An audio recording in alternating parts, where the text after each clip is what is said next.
Hello नमस्कार साथियों, good morning all of you. मैं घनश्याम शर्मा जेएमडी स्टडी में आपका हार्दिक अभिनंदन करता हूँ। तो मेरे प्यारे साथियों, कैसे हैं? उम्मीद करता हूँ कि आप सभी स्वस्थ हैं और अपनी पढ़ाई कर रहे हैं आराम से। लास्ट क्लास में अपन ने नंबर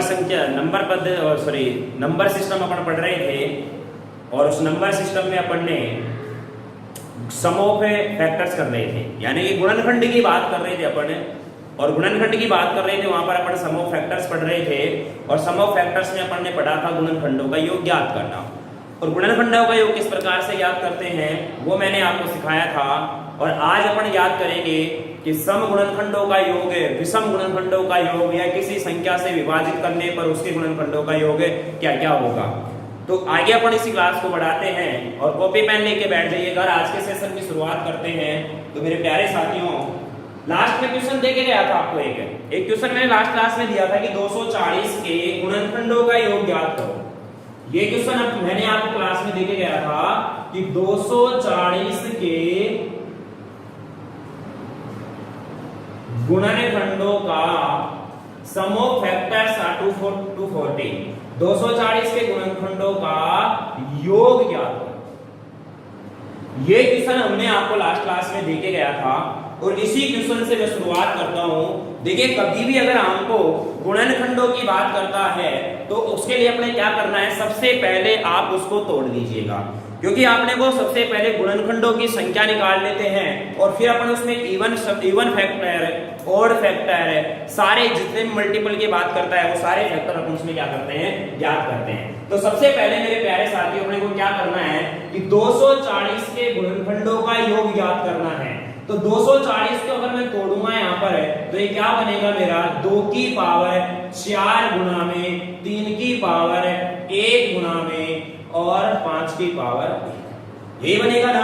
अरे 240 को अगर अपन तोड़ेंगे तो ये बनेगा 2 की पावर 4 कितना होगा, 16, 16 किया 48, 48 पंजे कितना हो जाएगा 240। इसको कर लो 5 दिया 15, 15 को 16 से गुना करेंगे तो कितना आ जाएगा हमारा, वही बनेगा। अगर मैं अब आपसे यहां से पूछूं कि नंबर ऑफ फैक्टर कितने हैं, नंबर ऑफ फैक्टर पूछूंगा, देखो यहाँ पे 5 गुणा 2 गुणा 2, 5 दूनी 10 और 10 दूनी कितना आएगा 20।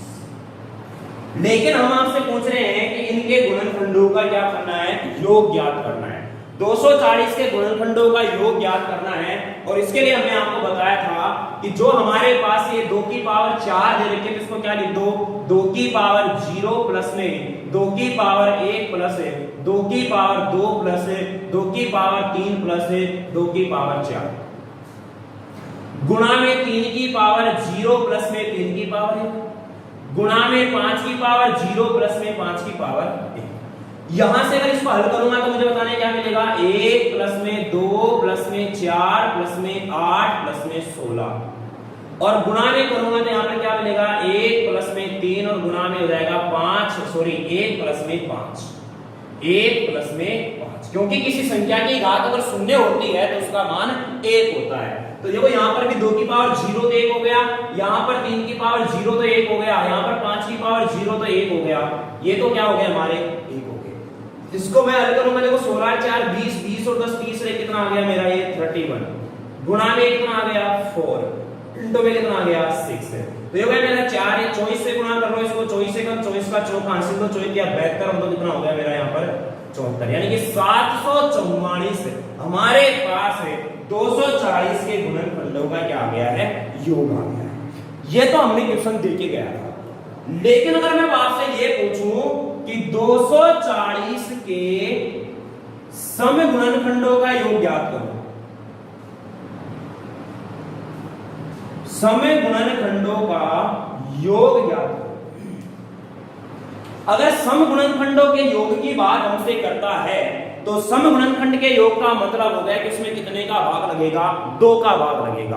2 का भाग लगेगा तो आप सबसे पहले सम गुणनखंडों की संख्या निकालो कि total number of sum factor, यानी कि कुल सम गुणनखंडों की कुल संख्या कितनी है। तो मेरे प्यारे साथियों, सम गुणनखंडों को निकालूंगा तो यहां से मुझे बताना 2 बाहर आ जाएगा और 2 की पावर क्या रहेगी 3 गुणा में 3 की पावर 1 और गुणा में 5 की पावर 1। यहां से अगर इसको हल करूंगा देखो यहां पर 3 है, कितना हो गया 4, 2 2 4 दूनी 8 8 दूनी 16।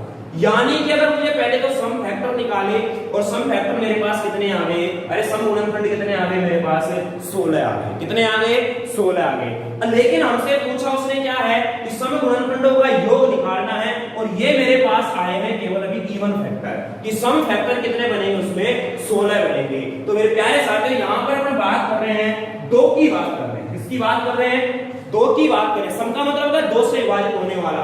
तो अब आप इसको क्या करना है, आपको इसको सीधा सीधा ऐसे कैसे लिखना है, जिसका अगर योग पूछ रहा है ना, जिसका मतलब कि योग पूछ रहा है, सम की योग पूछ रहा है, सम का मतलब 2 से विभाजित होने वाला, तो जिससे विभाजित होने वाली बात करना ना, उसको सभी को ऐसे कैसे लिख दो, उनको सभी को आप क्या कर दो ऐसे कैसे लिख दो। तो मुझे बताना मैं यहाँ पर इसको लिखना चाहूंगा, यहाँ पर अगर मैं इसको लिखना चाहूंगा तो मेरे प्यारे साथियों क्या लिखूंगा 2 की पावर 1। अब यहाँ पर देखो यहाँ पर 2 की पावर 0 क्यों नहीं लिख रहे, क्योंकि हमें 2 का भाग देना है और 2 का भाग कब देंगे जब 2 की पावर 1 बनेगा तभी। तो 2 की पावर 0 ले लिया मान लो, तो 2 की पावर 0 तो 1 बनेगा क्या, 1 में 2 का भाग जाएगा क्या, क्या इसका एक समगुणनखंड बनेगा क्या, नहीं बनेगा। तो इसलिए इस चीज का ध्यान रखना है। अगर मान लो मैं इसमें बोलता कि 3 से विभाजित होने वाले गुणनखंडों का योग ज्ञात करो, तो फिर आप वहां पर 3 की पावर 0 नहीं लेना, 3 की पावर 1 से शुरुआत करनी है। बात समझ में आ रही है ना। अभी मैं क्वेश्चन करवाऊंगा तो आपको अच्छे से क्लियर हो जाएगा। तो 2 की पावर 1 प्लस में 2 की पावर 2 प्लस में 2 की पावर 3 प्लस में 2 की पावर 4 गुणा में 3 की पावर 0 लेके चलना है और प्लस में 3 की पावर 1 और गुणा में 5 की पावर 0 प्लस में 5 की पावर, बाकी सारी की सारी चीजें सेम रह जाएंगी हमारी, ऐसे की ऐसे सेम रहेगी, उनमें अपने को कोई भी परिवर्तन नहीं करना है। तो मेरे प्यारे साथियों ये हो जाएगा 2 प्लस में 4 प्लस में 8 प्लस में 16 और गुणा में 3 प्लस में 1 है, 1 प्लस 3 कर लो, गुणा में 1 प्लस 5। तो यहां पर कितना हो गया 16 8 20, 16 4 20 है 10 कितना हो गया 30 गुणा में 4 गुणा में 6। तो इसको हल करूंगा तो देखो 6 चौका 24 और 24 दिया 72 कितना आ गया 720। ये क्या याद करनी है अपन ने, सम गुणनखंडों का योग।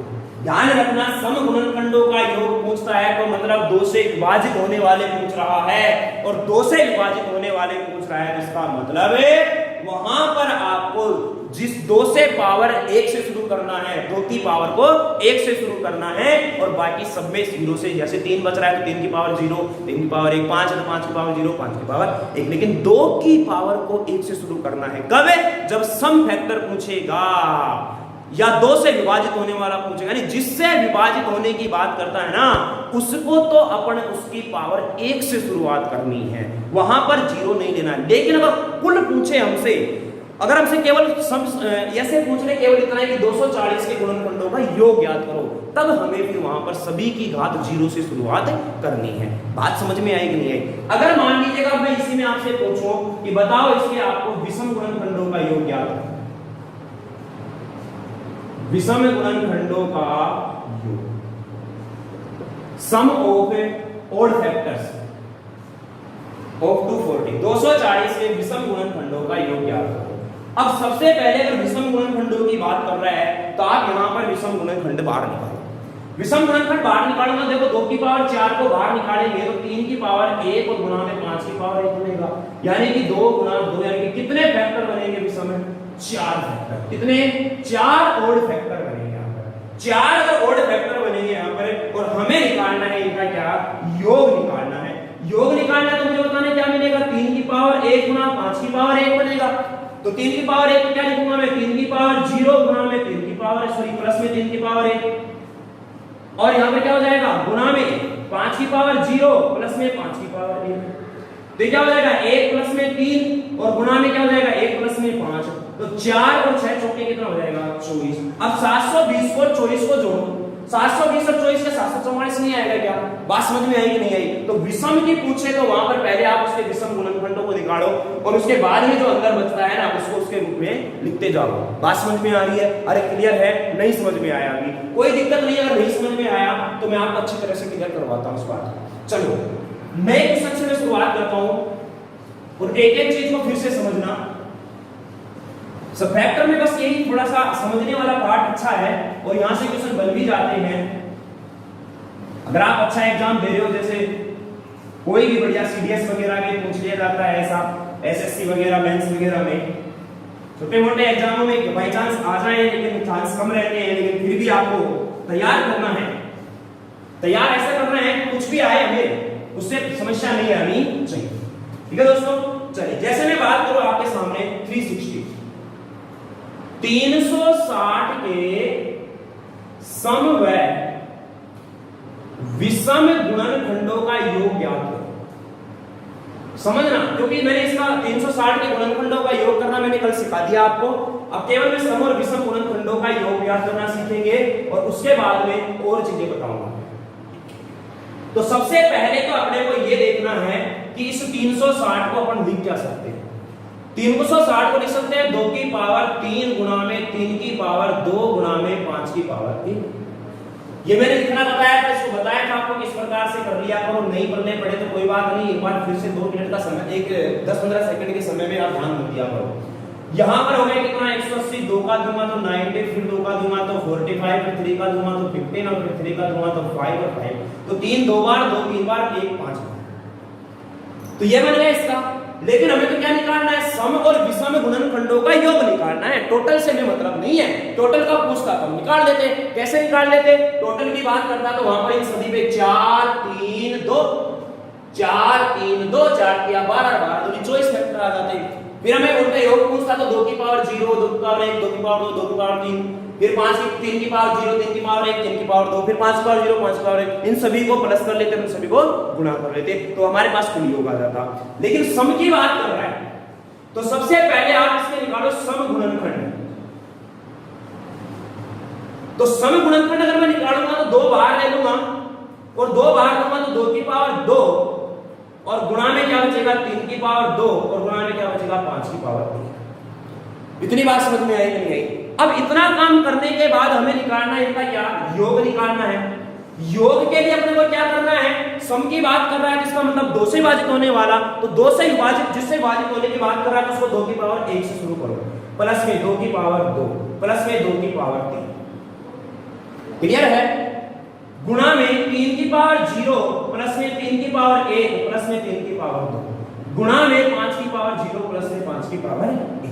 ये इतना अपने को कर लेना चाहिए, इतना अपने को क्या है इसमें कर लेना चाहिए। अगली बात समझिएगा, इसमें अगली बात समझिएगा, 2 की पावर 2 1 4 8 गुणा में 1 3 9 गुणा में 1 प्लस 5, इसको हल करूंगा 8 को 10 और 4 14 गुणा में 13 गुणा में 6। ठीक है ना? इसको मैं हल करूंगा, यहां पर है तो 14 की 84 हो गया और 84 को 13 से गुणा करूंगा तो 13 चौक 52 का 2, 13 × 4 है, 4 और 5 कितना हो गया 107, 1009 हमारा इसका क्या आ गया है, सम गुणनखंडों का योग हो गया। बात समझ में आई कि नहीं? ऐसे अगर मुझे विषम की बात करनी है तो विषम की अगर मैं निकालना चाहूंगा तो पहले आप विषम गुणनखंड देखिएगा। विषम गुणनखंड अगर मुझे देखना है तो 2 की पावर वाली सबको बाहर निकाल लो तो 2 की पावर 3 बाहर आ जाएगा, तो 3 की पावर 2 गुणा 5 की पावर 3। केवल इस पे काम करना है अपने को। विषम की बात कर रहा है तो 3 की पावर 0 गुणा 3 की पावर सॉरी प्लस करना है पहले 3 की पावर 1 प्लस में 3 की पावर 2 और अब इसको गुणा करना है 5 की पावर 0 प्लस में 5 की पावर 1। यहां पर करूंगा तो 1 प्लस में 3 प्लस में 9 और गुणा में हो जाएगा मेरे पास ये 1 प्लस में, तो 13 गुणा में 6 बनेगा मेरा ये 13 छक्के कितना, तो विषम गुणनखंडों का योग पूछे तो क्या आएगा 78। तो इस प्रकार से हम इन प्रश्नों को क्या करते हैं, हल करते हैं। लेकिन अगर मान लीजिए मैं आपसे इसमें पूछ लूं कि 6 से विभाजित होने वाले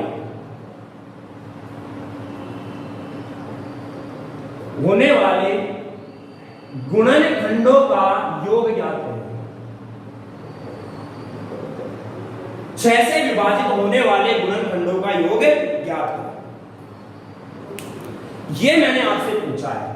तो ध्यान से समझना, इतना आपको समझ में आना चाहिए। इसको मैं मिटा रहा हूं मैं, और क्वेश्चन मैं करवा दूंगा और मैं आपको इसमें समझा दूंगा, लेकिन पहले आप ये क्वेश्चन समझिएगा। अगर 6 से अगर मान ले कोई किसी संख्या से विभाजित होने वाला पूछ ले हमसे तो फिर हमें क्या करना है। तो फिर हमें क्या करना है, 6 से विभाजित होने वाले की बात करते हैं तो सबसे पहले 2 गुणा 3 को तो ले लो भाग, तो यहां क्या बच गया 2 की पावर 2 गुणा 3 की पावर 1 गुणा 5 की पावर 1। बात समझ में आ रही है नहीं आ रही? अरे क्लियर है, इसमें कोई डाउट किसी को नहीं है। अब 6 से विभाजित होने की बात कर रहा है हमारे पास में, तो 6 से विभाजित होने वाले गुणनखंडों की बात करेगा तो 2 की पावर कहां से शुरू होगी, 1 से, गुणा में 2 की पावर 2 गुणा में 2 की पावर 3, प्लस में 3 की पावर कहां से शुरू होगी, 1 से, तो 3 की पावर 1 प्लस में 3 की पावर 2, तभी तो 3 दूनी 6 बनेगा वो, और 5 में अगर करेंगे तो 5 की पावर 0 और प्लस में 5 की पावर 1। क्लियर है? तो जहां से बना रहा है ना अपने को, वहां से उसकी पावर को 1 लेकर के चलना है।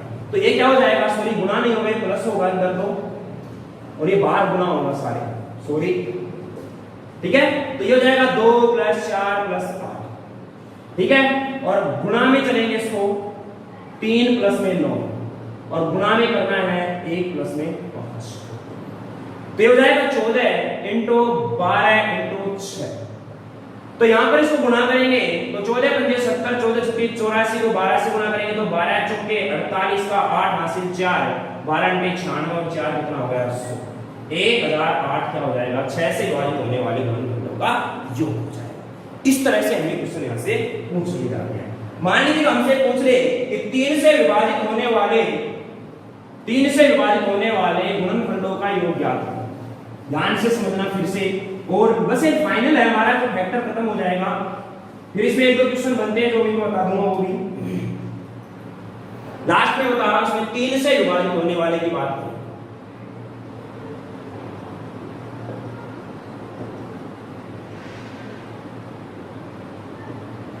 3 से विभाजित होने वाले फैक्टर का योग ज्ञात करो, किसमें 360 में।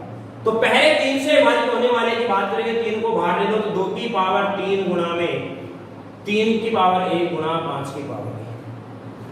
अब कैसे हल करना, योग निकालने के लिए इसका योग निकालना अपने को, तो योग के लिए जितने की बात कर रहा है उसमें तो पावर 1 से शुरू करना है, लेकिन 2 की पावर तो 0 से शुरू होगी, 2 की पावर 0 प्लस में 2 की पावर 1 प्लस 2 की पावर 2 प्लस 2 की पावर 3, गुणा में 3 की पावर 1 गुणा 3 की पावर 2, प्लस से गुणा, और गुणा में 5 की पावर 0 प्लस 5 की पावर 1। इतनी बात आपके समझ में आनी चाहिए, इतनी बात आपके समझ में आनी चाहिए। चलिएगा, तो 1 बनेगा 1, 2 की पावर 0 1 हो जाएगा, और प्लस में कितना हो जाएगा 2 4 8 गुणा 3 प्लस 9 गुणा 1 प्लस 5, तो 8 2 10 15 हो गया, गुणा में 12 हो गया, गुणा में 6 हो गया। तो 15 को 12 से गुणा करूंगा तो 15 150 180 180 18 छक्के कितना आ गया 100 का, और कितना हो जाएगा 1080, क्या आ जाएगा 1080। तो इस प्रकार से आप अगर कोई भाग पे बात करता है तो उसके भी आप फैक्टर का योग निकाल सकते हो, सम विषम के फैक्टर का भी आप योग निकाल सकते हो, और कुल फैक्टरों का भी आप क्या निकाल सकते हो, योग निकाल सकते हो। तरीका वही है, केवल ध्यान ये रखना है कि जिससे आपको विभाजित करने की बात कर रहा है ना, उसकी पावर को किस हिसाब से लेकर चलना है। क्लियर है दोस्तों, समझ में आ गई बातें? तो इतनी बात आपको समझ में आनी चाहिए। और अब करते हैं फैक्टर में हमारे पास एक थोड़ा एडवांस क्वेश्चन है, तो उस एडवांस क्वेश्चन की भी अपन बात कर लेते हैं, और फिर अपना ये टॉपिक भी क्या हो जाएगा, कंप्लीट हो जाएगा। फिर अपन नया टॉपिक शुरू कर लेंगे, और नंबर सिस्टम हमारी 2-3 क्लास में कंप्लीट होने वाली है। तो आपको डिजिट सम का रूल भी बताऊंगा, और डिजिट सम के रूल से ही आपको बहुत सारी कैलकुलेशन में फायदा मिलेगा। चलिए, अब मुझे एक बात बताना, मैंने आपको एक बात बोली थी, जैसे मान लो मैं आपके सामने लिख रहा हूं 240, अगर इस 240 की मैं बात करता हूं तो क्या क्या मिलते हैं, 1 240, 2 120, 3 80, 4 60, 5 48, 6 40, 8 30, 10 24, 12 20, 15 16, 15 एकम 15, फिर 9 0 15 छक्की 90। उसके बाद में वो फैक्टर बनेंगे 1 2 3 4 5 6 7 8 9 10 10 दूनी 20। टोटल इसके कितने फैक्टर बने? 20 फैक्टर बने। समझना इस बात को, ध्यान से समझना मैं क्या बोलना चाह रहा हूं, क्वेश्चन कैसा आता है यहां से। मैंने आपको बताया था कि अगर मान लो मैं देखो इधर से चलता हूं कि फर्स्ट से है यूं, और इधर से चलता हूं कि लास्ट से है यूं, ठीक है, यूं इस प्रकार लास्ट से। ये कहां से है? अंत से।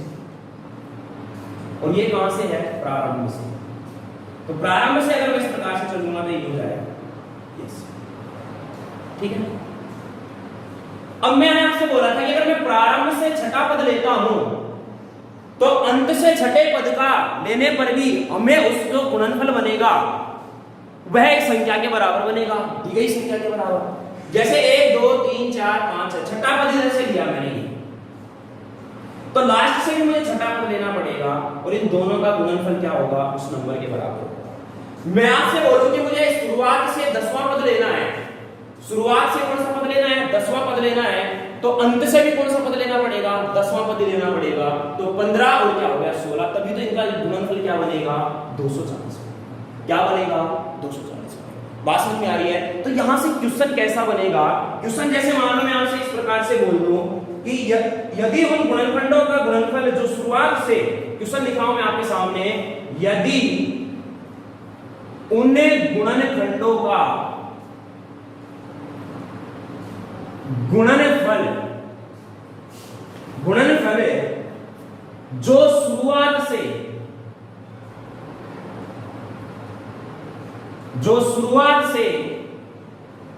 7वें और 9वें स्थान पर है, 9वें स्थान पर है, संख्या के बराबर आता है, तो संख्या के गुणनखंड कितने होंगे? समझना ध्यान से, गुणनखंड कितने होंगे? ध्यान से समझना क्वेश्चन क्या कह रहा है। यदि उन गुणनखंडों का गुणनफल, यानी कि वो दो गुणनखंड ले रहा है जिनका गुणनफल जो है ना वो उस संख्या के बराबर बनता है जो हमें संख्या दी गई है, लेकिन वो गुणनखंड किस प्रकार से ले रहा है? वो इस प्रकार से ले रहा है हमारे पास में कि शुरुआत से 7वां पद और शुरुआत से ही कौन सा पद है? 9वां पद। इन दोनों को अगर मैं गुणा करता हूं ना, इन दोनों को गुणा करता हूं तो कोई संख्या n है जिसके बराबर इसका क्या आता है? गुणनफल आता है। बात समझ में आ रही है? लेकिन उसने क्या पूछा है कि संख्या में गुणनखंड कितने होंगे, यानी कि जो ये n है ना, इस n में उसने पूछा है गुणनखंड, इस n में गुणनखंडों की संख्या कितनी है। तो मैंने आपको क्या बताया कि अगर आप शुरुआत से 7वां पद लेते हो तो अंत से भी 7वां पद लेंगे, तभी उन दोनों का गुणनफल उस संख्या के बराबर आएगा। तो मुझे बताना, अगर शुरुआत से 7वां पद ये है और शुरुआत से 9वां पद ये है, तो जो ये पद मेरा बनेगा ना, ये पद मेरा अंत से कौन सा बनेगा? 7वां बनेगा। अरे बताओ, ये मेरा अंत से कौन सा पद बनेगा? 7वां। तो अंत से 7वां पद कौन सा होगा? ये वाला होगा। और ये कहां से है? प्रारंभ से। ये बात समझ में अगर आ गई तो आपको क्वेश्चन करने में कोई समस्या। अगर ये 7वां पद है तो इसके बाद इससे बताना, इधर से 7वां इधर कितने पद रहे होंगे? और 6 पद और रहे होंगे यहाँ पर। अरे रहे होंगे कि नहीं रहे होंगे? तो मुझे बताना, इधर से ये 9 पद तो ये रहे, 6 ये रहे, तो 9 + 6 टोटल कितने पद बनेंगे? 15 गुणनखंड होंगे। कितने गुणनखंड होंगे? 15 गुणनखंड होंगे। तो इस प्रकार से इसमें क्वेश्चन पूछा जाता है। समझ में आई? चलो एक क्वेश्चन और बनाते हैं। मैंने आपको बोला, मैं इसको इधर से मिटा देता हूं इसको। आसान है, कुछ भी हार्ड नहीं है, थोड़ा समझने का ही फर्क है बस। एक बार भी नहीं समझ में आए तो दोबारा देखना इसको।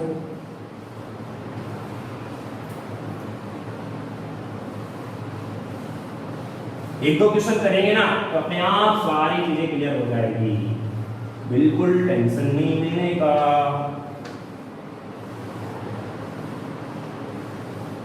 ऐसे में कभी आपसे संख्या नहीं पूछेगा, कभी आप सोचोगे सर संख्या पूछ ले, तो इस प्रकार से कभी भी वो संख्या नहीं पूछेगा। संख्या कुछ भी बन सकती है। जैसे मैंने बोला कि शुरुआत से कोई जिनका शुरुआत से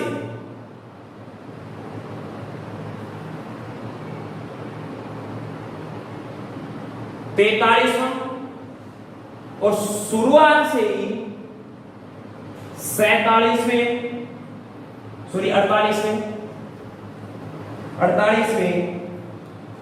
स्थान पर जो पद है, स्थान पर आने वाले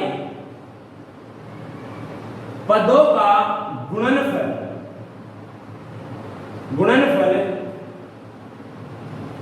संख्या के बराबर है। तो उस n में गुणनखंड याद करो, गुणनखंड कितने होंगे, उस n के गुणनखंड कितने। क्वेश्चन ये बोल रहा है कि शुरुआत से 43वां है, शुरुआत से 48वें स्थान पर जो पद आएंगे उनका जो गुणनफल है वो जो दी गई संख्या उसके बराबर है। तो उसमें बताना टोटल गुणनखंड कितने होंगे। तो मुझे बताना, उसने बात किया शुरुआत से कौन से की 43 और शुरुआत से ही कौन सा है 48 है। इन दोनों का जो गुणनफल है वो मेरे पास में नंबर है संख्या उसके बराबर आता है। लेकिन मुझे बताना अगर ये शुरुआत से ये 43वां है तो ये वाला पद अंत से कौन सा होना चाहिए, 43वां होना चाहिए, अंत से ये कौन सा होना चाहिए 43 होना चाहिए। बात समझ में आ रही है ना। अरे तभी तो इन दोनों का गुणनफल संख्या के बराबर आएगा। जितने पद शुरुआत से लेंगे ना उतने ही पद अंत से लेंगे, तभी उन दोनों का गुणनफल उस संख्या के बराबर बनेगा। तो ये शुरुआत से अगर 43वां लिया है यहाँ पर, तो ये अंत से कौन सा पद है 43वां पद है। तो अगर बताना ये अंत से 43वां है तो इसके बाद में यहाँ कितने पद और हैं 42। तो टोटल पद कितने हो गए, शुरुआत से 48 तो ये रहे और प्लस में 42 ये रहे। टोटल कितने पद है इस गुणनखंड इसमें 90 गुणनखंड। कितने गुणनखंड है 90। तो इस प्रकार से यहाँ पर इसके क्या बन जाते हैं क्वेश्चन बन जाते हैं। बात समझ में आई कि नहीं। चलो एक छोटा सा क्वेश्चन बोल ले लेता हूं। मैं बोलूं शुरुआत से 7वां पद है 18वें पद का गुणनफल। शुरुआत से 7वां पद है और शुरुआत से ही कौन सा पद है ये 18वां पद। इनका जो गुणनफल है ना वो संख्या किसी n के बराबर है। तो बताओ इसमें हमारे पास कितने गुणनफल होंगे। तो शुरुआत से ये 7वां, तो ये अंत से कौन सा होगा 7वां होगा। अगर ये 7वां है तो यहाँ पर इधर कितने पद और होंगे 6 पद होंगे। तो 18 प्लस में 6 कितना हो गया 24। बिल्कुल आसान से क्वेश्चन बनते हैं। यहाँ से कॉन्सेप्ट आपको समझ में आना चाहिए। क्या है कॉन्सेप्ट इसका कि शुरुआत से जितने पद ले रहे हैं ना उतने ही पद अंत से लेंगे और उन दोनों का गुणनफल संख्या के बराबर होगा। क्लियर है। तो ये होता है हमारा गुणनखंड से बनने वाले हर तरह के क्वेश्चन मैंने आपको करा दिए। सबसे पहले मैंने फैक्टर के बारे में बताया, फिर उसके बाद प्राइम फैक्टर के बारे में बताया, फिर उसके बाद में फैक्टर के टोटल फैक्टरों की संख्या निकालना बताया, फैक्टर का सम निकालना बताया, इवन फैक्टर बताया, ऑड फैक्टर बताया, इवन फैक्टर का सम बताया, ऑड फैक्टर का सम बताया और फिर एक लास्ट में इस तरह का क्वेश्चन किया। तो गुणनखंड में हर तरह के क्वेश्चन अपन ने कर लिए हैं। क्लियर है दोस्तों। तो गुणनखंड हमारा हो जाता है कंप्लीट। नंबर सिस्टम में हमारे पास सम डिजिट का एक रूल है, डिजिट सम का, तो वो करेंगे और उसके बाद डिविजिबल रूल करेंगे और फिर थोड़ी बहुत बाइनोमियल थ्योरम है। तो 2-3 क्लास में हमारा नंबर सिस्टम क्या हो जाएगा कंप्लीट हो जाएगा। आज के लिए इतना ही करते हैं, मिलते हैं नेक्स्ट एपिसोड में। तब तक के लिए देखते रहिएगा जेएमडी स्टडी और स्वस्थ रहो, सुरक्षित रहो और हमेशा हंसते रहो, मुस्कुराते रहो। Bye bye, take care.